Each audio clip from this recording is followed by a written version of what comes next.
우리가 두려워서 떨고 있는 제자들에게 예수님께서 나타나셔서 평화를 선포하고 또 성령을 받으라 이런 말씀을 주셨습니다. 이때는 도마가 없을 때에 있었던 일이고 여드레가 지나고서 도마와 제자들이 모여 있을 때에 특별히 도마에게 믿음을 주시기 위해서 자기가 상처난 손과 옆구리를 보여주면서 믿음 없는 자가 되지 말라 말씀을 하셨습니다. 그럼으로 인해서 도마가 그것을 보고 나의 주님이시오 나의 하나님이시다 라는 고백을 할 때에 너는 본고로 믿느냐 보지 못하고 믿는 자가 복이 있다고 말씀을 주셨습니다. 정말로 요한복음을 쓴 목적을 그리고 요한은 20장 30절부터 31절에서 말씀을 하셨습니다. 그래서 요한복음을 쓴 목적이 무엇이냐? 예수가 하나님의 아들이심을 믿고 구원받게 하려고 요한복음을 쓴 것이다. 그래서 하나님께서 육신을 입고 이 땅에 오셨고 그 예수님께서 우리의 죄를 위해서 고난받으시고 십자가를 죽으시고 부활하시고 그리고 이런 모든 것을 내가 하나님의 아들임을 증거하기 위해서 요한복음을 쓴 것이라고 말씀을 하셨습니다. 그래서 지금까지 20장으로서 우리가 봤을 때에 저 요한복음이 완료된 것 같은 이런 느낌을 받습니다. 그래서 21장은 부록같이 다시 한번 붙여놓은 것 같이 이렇게 생각을 하고 또 이제 이것은 요한이 쓰지 아니하고 다음에 다른 사람이 써서 붙였다 이런 얘기도 하는 것을 볼 수가 있습니다.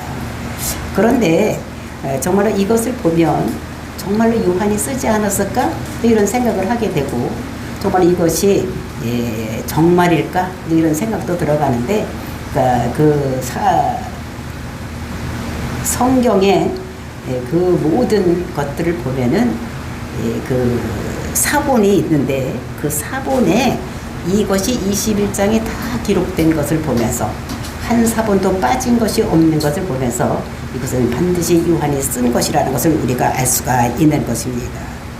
그리고 또 여기서 보면 갈릴리에 세 번째 나타난 것이다 라는 것을 씀으로 인해서 정말로 예수님께서 제자들이 모였을 때에 세 번째 나타나신 것을 얘기를 하는 것을 보면서 이것은 굉장한 중요한 의미가 있다는 것을 우리들에게 말씀을 하고 있습니다.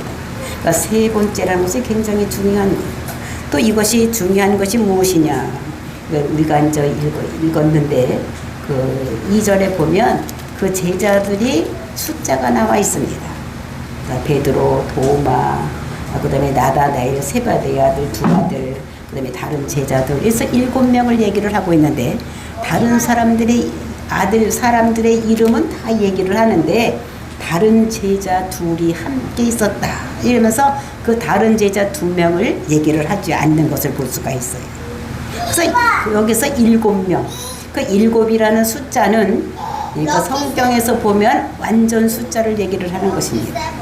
그리고 이제 2명의 이름을 밝히지 않았는데 이 2명의 명단이 이 요한이가 그 사람들이 이름을 몰라서 안 쓴 것이 아니라 이 무명이 더 중요한 것이기 때문에 안 썼다는 것을 우리가 알아야지 되는 것입니다.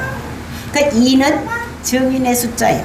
그러니까 증거학생 둘이 필요한데 이 2명의 제자들이 앞으로 교회에 그러니까 사명을 받아서 교회를 이룰 자들을 얘기를 하고 있는 것입니다. 그러니까 이 제자의 수에 밝혀지지 않는 이 2 사람의 수 여기에 앞으로 교회를 세울 사명자들 그러니까 저와 여러분들의 이름이 여기에 쓰여져야 되는 거. 그러니까 많은 사람들이 예수 믿고 전도하는 사람들의 이름에 쓰여질 것을 여기서 말씀하고 있는 것을 볼 수가 있습니다. 그래서 여러분들의 이름을 여기다 기록을 해야지 되는 거예요. 그래서 디베레 바닷가에서 만나고 있는 제자들의 그것이 저와 여러분도 거기서 지금 만나고 있다는 이런 생각을 하고 이 요한복음 21장을 읽어야지만 이해가 빠르고 은혜가 있을 줄로 믿습니다. 그러니까 무명의 제자 속에 저 여러분의 이름이 들어가는 놀라운 축복의 역사가 일어나기를 예수님의 이름으로 축원을 드립니다. 그래서 이런 생각을 가지고 1절부터 보시겠습니다. 그 후에 예수께서 디베레 호수에서 또 제자들에게 자기를 나타내셨으니 나타내신 일은 이러하니라. 그 후에라는 것입니다. 그 후에는 어떤 것이냐. 그러니까 그 제자들에게 그 방에서 문을 닫고 있는 그 제자들에게 나타나신 후에 이런 말인 것을 볼 수가 있어요. 그리고 이제 도마에게 믿음 있는 자가 되라고 이렇게 얘기를 하고 그 도마가 이제 예수님을 주시로 또는 하나님이라고 이렇게 고백을 했 이후에 이렇게 예수님께서 디베레 호수에서 제자들에게 자기를 나타냈다. 근데 자기를 어떻게 나타냈는가를 2절부터 말씀하고 있습니다. 근데 거기에 이제 있었던 제자들의 이름을 2절에서 얘기를 하고 있습니다. 시몬 베드로와 또 디두모라 하는 도마. 디두모라는 것은 쌍둥이 또는 도마도 쌍둥이라는 말이라 했죠. 똑같은 사람이죠. 그다음에 갈릴리 가나 사람 나다네일과 세베대의 아들들이 누굽니까? 야곱과 요한. 그리고 또 다른 제자들이 함께 있더니. 그러니까 또 다른 제자들은 누군지를 몰라요. 근데 우리가 얼른 생각할 때에 베드로가 있었으니까 베드로 동생 안드레도 있었을 테고 또 그 안드레와 친했던 빌립도 있었을 테고 근데 그 사람의 이름을 쓰지를 않았다는 것이 이것이 굉장히 중요한 이런 것들을 볼 수가 있는 것입니다. 이제 이들이 앞으로 세워질 교회, 그러니까 앞으로 사명을 가지고 이런 일을 할 사람들의 이름이 여기에 기록되는, 그러니까 저와 여러분의 이름이 이 다른 제자에 들어가서 앞으로 이 예수님을 만나고 갈릴리 호숫가에서 예수님을 만나는 놀라운 축복의 역사가 일어나기를 예수님 이름으로 축원을 드립니다. 3절 말씀 보니까 시몬 베드로가 나는 물고기 잡으러 가노라 하니 이제 이것이 많은 논란의 여지가 되는 것입니다. 사람들은 베드로가 믿음이 없어서 물고기 잡으러 간다, 생업에 종사하러 간다, 이제 이렇게 생각하고 있는 사람들이 있는데 정말로 그럴까? 정말로 베드로가 믿음이 없나? 또 하나님 예수님을 사랑하는 그 사랑이 없나? 뭐 이런 것들 우리가 생각을 할 수가 있는데 이것이 우리가 앞과 연결이 되어 있는 것입니다. 성경은 그러니까 이 장과 절로 나누어져 있던 것이 아니라 원래는 하나의 커다란 쭉 이어져 나온 그런 것입니다. 그러니까 장절로 나눈 것은 우리가 읽기 편하게 하기 위해서 장절로 나눈 것이지 원래 장절로 나눠지지 않았던 것을 볼 수가 있어요. 그리고 우리가 요한복음 20장 19절을 보면은 그 안식 후 첫날에 저녁 때 제자들이 유대인들이 두려워하여 모인 곳에 문을 닫았더니 예수께서 오사 가운데 서서 이르되 너희에게 평강이 있을지어다. 이 예수님께서 그 제자들을 찾아오셔서 너희들에게 평강이 있을지어다 이제 이렇게 얘기를 하고 그래서 이제 그 평강이 있다는 말을 듣고 그 제자들이 기뻐했을 때에 예수님께서 아버지가 나를 이 세상에 보낸 것 같이 나도 너희를 세상으로 보낸다 이러면서 너희에게 그러나 평강이 있을지어다 그러면서 그들에게 그냥 내보내는 것이 아니라 숨을 내쉬면서 성령 받으라 이렇게 하셨던 것을 우리가 볼 수가 있는 것입니다. 그리고 이제 두 번째 그때는 도마가 없었는데 그 두 번째 즉 여드레 후에 도마가 있을 때도 같이 있을 때 나타나서 똑같이 평강이 있을지어다 이렇게 하면서 그 도마가 의심하고 있었기 때문에 손과 옆구리를 보여주면서 믿음이 있는 자가 되라고 얘기를 합니다. 그때 그것을 보고 내가 없을 때 내가 한 말을 또 예수님이 다 하시는 거 보니까 저분이 하나님이구나 이런 생각을 하고 도마가 주님이십니다, 하나님이시니다 이렇게 고백을 했을 때 예수님께서 너는 본고로 믿느냐? 보지 못하고 믿는 자가 복이 된다 이렇게 말씀을 하셨습니다. 그러니까 너희들 세상에 나가서 복음을 전할 때에 앞으로 너희들이 나가서 복음을 전할 때에는 지금은 너희들이 나를 보고서 믿지만 앞으로는 보지 못하고 믿는 자들이 많을 텐데 그런 사람들이 복이 있다는 것을 말씀하신 것을 볼 수가 있습니다. 그리고 이제 요한복음을 쓴 목적을 너희로 예수께서 하나님의 아들 그리스도심을 믿게 하려고 이것을 쓴 것이다. 그래서 너희들이 예수를 그리스도라고 믿어서 너희들을 구원을 받으라 이렇게 말을 쓴 것을 볼 수가 있습니다. 그래서 요한복음을 보면은 첫 번째 1장에 태초에 하나님이 계시니라 이 하나님께서 우리와 함께 하시니 그것이 하나님이다 이렇게 말씀을 하시고 있고 또 이것이 일곱 가지 기적만 기록하고 있는 것이 요한복음입니다. 그러니까 많은 기적이 있지만 그 중에서 대표적인 기적, 즉 메시아만이 할 수 있는 기적, 소경이 눈을 뜨고 귀머거리가 듣고 죽은 자가 살아나고 뭐 이런 기적은 메시아의 고유 사역인데, 그런 기적만을 들어서서 예수님께서 메시아임을, 하나님의 아들임을 증거했다는 것을 얘기를 하고 있는 것입니다. 그러니까 지금까지 많은 사람들이 가지고 있는 선입관, 이런 것들이 고정관념이 무엇이냐면 베드로가 실패했기 때문에 베드로가 고기를 잡으러 갔다고 얘기를 하는데, 정말로 그렇게 하기에는 미심쩍은 일이 너무 많다는 것입니다. 성경을 읽어보면은. 그래서 우리가 마태복음 26장 31절을 보면은, 그러니까 베드로가 또는 그 제자들이 예수님을 배반할 것이라는 것을 예언하시면서 쓴 말씀이 있습니다. 그것이 마태복음 26장 31절 32절 말씀입니다. 그때 예수께서 제자들에게 이르시되 오늘 밤에 너희가 다 나를 버리리라. 기록된 바 내가 목자를 치리니 양의 떼가 흩어지리라 하였느니라. 그러니까 목자를 치면 양떼가 흩어진다는 것입니다. 그것은 이제 구약의 예언인데, 그 예언대로 예수님을 치니까 목자들이 흩어지는 일이 일어난 것을 예언을 말씀을 하시고, 그러나 내가 살아난 후에 너희보다 먼저 갈릴리로 가리라. 근데 내가 십자가에서 죽지만 살아나서 내가 갈릴리로 너희보다 먼저 갈 것이라는 것을 이렇게 예언한 것을 볼 수가 있습니다. 그래, 요한복음만 보면 제자들이 먼저 갈릴리로 간 것 같은데 그렇지 않다는 것입니다. 그래서 우리가 마태복음 28장 7절을 보면 또 빨리 가서 그의 제자들에게 이르되 그가 죽은 자 가운데서 살아나셨고 너희보다 먼저 갈릴리로 가시나니 거기서 너희가 배우리니 하라. 보라, 내가 너희에게 일렀느니라 하라. 너희는 가서 제자들에게 얘기를 하는데, 그 여자들한테 얘기를 하는 것입니다. 근데 내가 살아나서 갈릴리로 너희들보다 먼저 갈 테니까 너희들 그렇게 알으라고, 그렇게 가서 얘기를 하라는 것입니다. 그러면서 10절에 보니까 이에 예수께서 이르시되 무서워하지 말라. 가서 내 형제들에게 갈릴리로 가라 하라. 또 거듭거듭 갈릴리로 가라고 하는 거예요. 예수님께서 십자가 죽고 부활하면 자기가 갈릴리로 먼저 갈 테니까 너희들도 갈릴리로 가라고 얘기를 하라는 것입니다. 그래서 거기서 나를 보리라고 이렇게 말씀을 하신 것을 있는 것을 볼 수가 있는 것입니다. 그럼 예수님께서 그 갈릴리가 무엇이길래 부활하고 제자들에게 나타나고 그리고 갈릴리를 예수님이 제자들보다 먼저 가신다고 하느냐? 그 갈릴리가 어떤 곳인가를 우리가 보면 마태복음 4장에서 예수님께서 이제 공생애를 시작하기 전에 40일간 금식하고 성령의 인도함을 따라서 마귀에게 시험을 받는 일이 있는 것을 볼 수가 있는 것입니다. 그리고 이제 그 마귀의 시험을 이기고 난 다음에, 성령의 시험을 이기고 난 다음에 공생애를 시작하는 이런 것들을 볼 수가 있는데, 거기에서 어떻게 했냐면 예수님의 사역이 이제 갈릴리로 가서 거기 가보나움에서 시작을 하는 것을 볼 수가 있는 것입니다. 그리고 예수님께서는 예루살렘에는 얼마 가지를 않으셨어.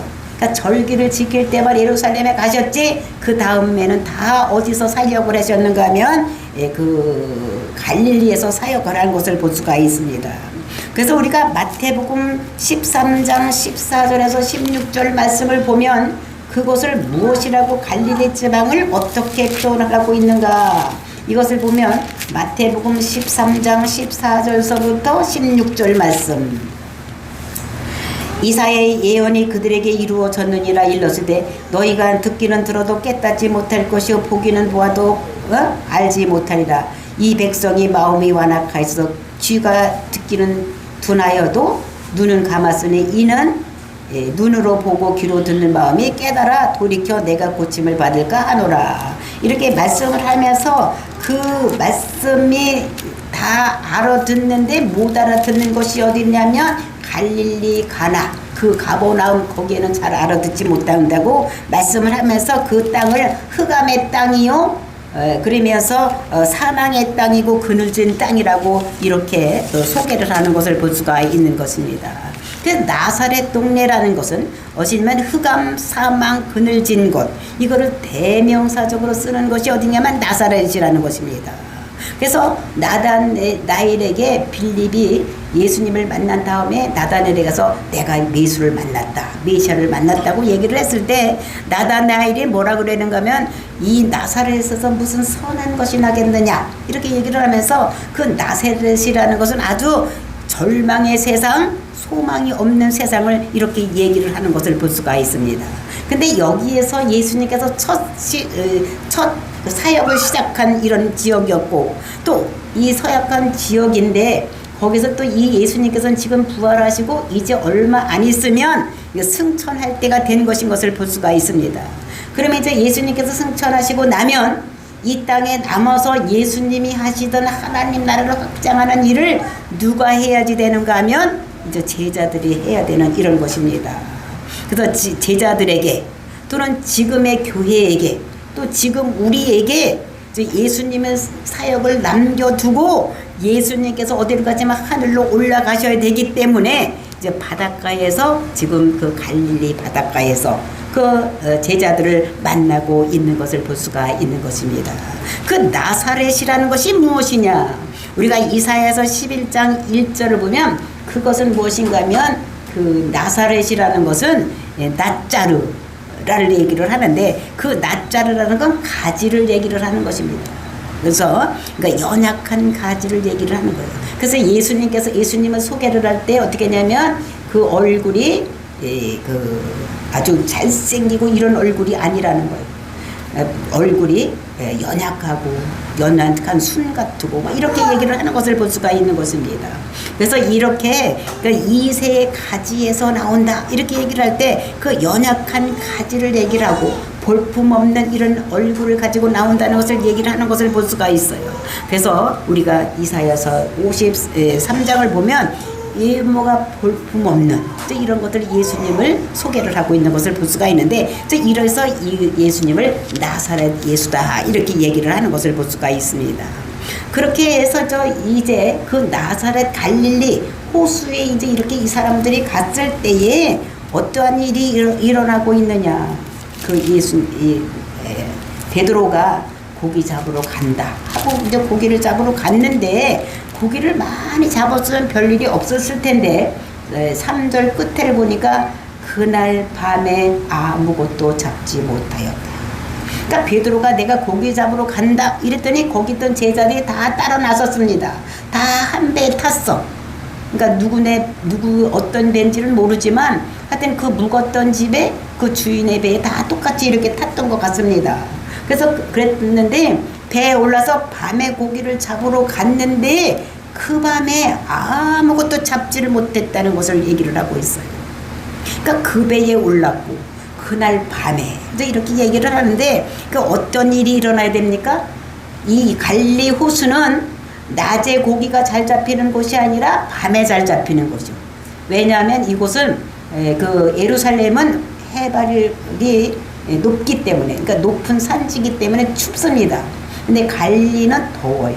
그러니까 더우니까 낮에는 고기가 수온이 높아지니까 어떻게 되면 낮에는 깊은 데로 갔다가 저녁이 되면 수온이 낮아지니까 겉으로 올라오는 거예요.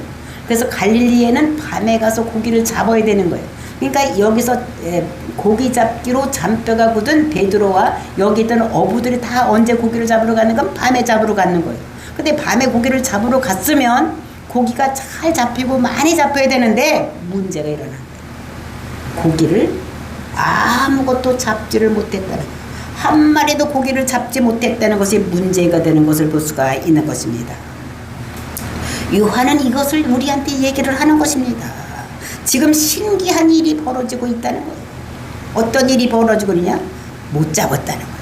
이것이 은혜라는 것을 우리들에게 말씀하고 하나님 예수님께서 찾아오신 것도 은혜요. 또 고기를 잡으러 나가는데 고기가 한 마리도 안 잡혔다는 것이 은혜인 것을 볼 수가 있어요. 그래서 4절 말씀 보면은 날이 새어갈 때에 예수께서 바닷가에 서셨으나 제자들이 예수인 줄을 알지 못하였더라. 그러니까 밤새도록 고기를 잡고 돌아오는데 그 바닷가에 예수님 거기 계셨어. 바닷가에 계셨는데 서서 계셨는데 제자들이 예수신지를 알지 못했다. 왜 예수님을 알아보지 못했을까요? 그 제자들이 부활하고 나서 두 번이나 만났어. 그쵸? 제자들이 두 번이나 만났는데도 알아보지를 못하는 겨. 왜 알아보지 못했을까? 멀리 있었을 때도 몰라봤을 테고 약 한 90m 정도 떨어졌으니까. 그리고 이제 또 저 새벽이라 몰랐을 수도 있지만 이 사람들이 그 예수님이 거기와까지 갈릴리까지 와서 계실 줄을 몰랐던 것을 볼 수가 있는 것입니다. 왜냐하면 거기까지 설마 따라올까 이런 생각을 한 거예요. 근데 예수님께서는 어떻게 했습니까? 그 제자들에게 미리미리 얘기를 해뒀잖아요. 내가 부활하고 너희들보다 먼저 갈릴리로 가서 있을 것이다. 근데 이 제자들은 그 생각을 못한 거예요. 설마 예수님께서 여기까지 올까? 성령을 받으라서 성령은 우리에게 주시지만 예수님은 여기까지 올 것이라고 생각을 못하고 있었는데 예수님께서는 거기까지 찾아오신 것을 볼 수가 있습니다. 그러면서 뭐라고 말씀하시느냐? 5절 말씀에 5절 말씀을 하시는 것입니다. 5절에 뭐라고 말씀하시느냐? 예수께서 이르시되 얘들아 너희에게 고기가 있느냐? 대답하되 없나이다. 우리나라 말로는 얘들아 너희에게 고기가 있느냐? 이렇게 묻는데 이 헬라어 성경에는 어떻게 원문에는 어떻게 묻는가 하면 얘들아 고기가 없지? 이렇게 묻는 것이라는 것입니다. 그러니까 예수님께서 이 제자들이 고기를 못 잡은 것을 벌써 다 알고 부정적인 대답을 할 것을 알고 고기가 없지? 고기를 못 잡았지? 이렇게 물었다는 것입니다. 그러니까 그들이 대답할 때 못 잡았으니까 없습니다. 없나이다. 이렇게 했다는 것입니다. 그때에 예수님께서 고기 잡는 비결을 가르쳐 주시는 거예요. 6절 말씀입니다. 이르시되 그물을 배 오른편에 던지라. 그리하면 잡으리라 하시니 이에 던졌더니 물고기가 많아 그물을 들 수가 없더라. 예수님께서 고기 잡는 방법을 가르쳐 줬어. 뭐라고 가르쳐 줬습니까? 배 오른편에다 그물을 던지라는 거예요. 배가 엄청나게 큰 배도 아닐 텐데 배 오른편에다 그물을 던지라는 거예요. 그러면 사람들이 아이고 뭐 이쪽이나 뭐 또 이 바다가 그 바다인데 뭐 여기서 여긴데 뭐 하고 안 할 수도 있는데 순종했다는 것입니다. 우리가 성경에 보면 나아만 장군이 요단강이 7번 들어가랬을 때 들어갔다 나왔다더니 눈등병이 고쳐지는 것을 볼 수가 있어요. 사실 요단강 물은 어떻게 엄청나게 더러운 물입니다. 여기 들어가면 내 문둥병이 더 들 것 같다 생각이 들어가는데도 불구하고 믿음으로 들어갔더니 고쳐지는 역사가 일어났어. 그 다음에 여리고를 돌 때도 어떻게 여리고를 돌아라. 여리고 무너뜨릴 때도 7바퀴를 돌고 마지막 날에 어떻게 해요? 6바퀴를 돌아라. 이렇게. 일곱째 날 7바퀴를 돌아라. 이렇게 했더니 돌았더니 여리고성이 무너지는 이런 역사가 일어나. 그러니까 기름이 조금밖에 없는데 너희들 가서 병을 있는 대로 많이 구해와라. 그랬더니 병 구해온 대로 기름이 차는 이런 역사가 일어나는 것을 우리가 보면서 정말로 계속해서 지금 하나님께서는 예수님께서는 이들에게 은혜를 주고 있는 모습을 볼 수가 있습니다. 그러면서 7절 말씀 보니까 예수께서 사랑하시는 그 제자가 제자 베드로에게 이르되 주님이시라 하니. 그러니까 고기가 많이 이렇게 잡힌 것을 보고서 이분이 주님 사랑하는 제자. 그 사랑하는 제자가 누굽니까? 예수님께서 사랑하는 제자가 요한이요. 요한이가 그러니까 촉이 좋은 거예요. 빨리 그거를 알아차린 것입니다. 왜냐하면 자기를 옛날에 불러낼 때에, 그러니까 자기들이 빈 배로 올 때에 깊은 데로 가서 그물을 던져라. 그래서 깊은 데로 가서 던졌더니 그물이 찢어도록 덮인 이런 것들 경험을 했기 때문에 그 고기 잡는 방법을 가르쳐 주는 것을 보고서 이 요한이 이분이 주님이구나 라는 생각을 하고 그 베드로에게 뭐라 그랬는가. 주님이십니다 형님, 주님이십니다 이렇게 하니까 베드로가 고기를 잡으려고 옷을 다 벗고 있다가 옷을 입고 그리고 바다로 뛰어내려서 헤엄을 쳐서 주님께로 가는 모습을 볼 수가 있는 것입니다. 그때 다른 제자들은 어떻게 했느냐. 8절 보니까 다른 제자들은 육지에서 거리가 불과 한 50칸쯤 되므로 작은 배를 타고 물고기 든 그물을 끌고 와서 큰 배 있던 걸 작은 배를 옮겨서 물고기의 그물을 해서 그물을 끌고 이제 이렇게 오는 것입니다. 이렇게 와서 이렇게 보는데 그때 어떻게 했냐면 9절 보니까 육지에 올라보니 숯불이 있는데 그 위에 생선이 놓여 있고 떡도 있더라. 그러니까 육지에서 올라와서 보니까 그 위에 떡도 있고 숯불이 있는 것입니다. 그 숯불을 어떻게 해요? 금방 피울 수가 있습니까? 금방 숯불을 만들 수가 있어요? 시간이 오래 걸려야지 숯을 만들 수가 있고 불도 피울 수가 있는 이런 것입니다. 근데 그 위에 생선이 놓여 있고 또 떡도 있는 것을 볼 수가 있는 것입니다. 그 숯불을 보면서 베드로는 어떤 생각을 했을까? 옛날에 가해바에 들여서 그 숯불이 있을 때에 자기가 나는 이 사람의 제자도 아니다. 또 나는 이 사람을 알지도 못한다. 나는 정녕 그 사람의 제자가 아니다. 막 이렇게 했던 거. 그 배반했을 때 그 숯불을 보면서 정말로 이 해변에서 회복의 숯불이 이렇게 일어나는 이런 모습을 여기서 볼 수가 있는데 그 숯불 위에 생선이 있고 떡이 있는 것을 볼 수가 있는 것입니다. 그 떡이라는 것은 무엇이냐? 우리가 요한복음 6장을 보면은 예수님께서 나는 하늘에서 내려온 생명의 떡이다. 이렇게 얘기를 하면서 내 이 떡을 먹으면 너희들이 살 것이다. 이런 말씀을 주시는 것을 볼 수가 있는 것입니다.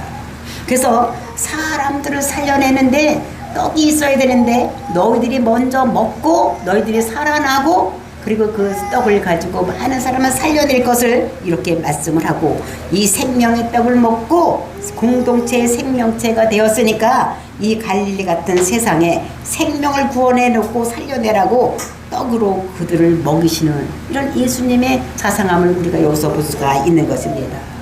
그때 10절 말씀 보니까 예수께서 이르시되 지금 잡은 생선을 좀 가져오라 하시니 이 떡도 있고 생선도 있는데 예수님께서 생선을 좀 가져오라고 하는 거예요.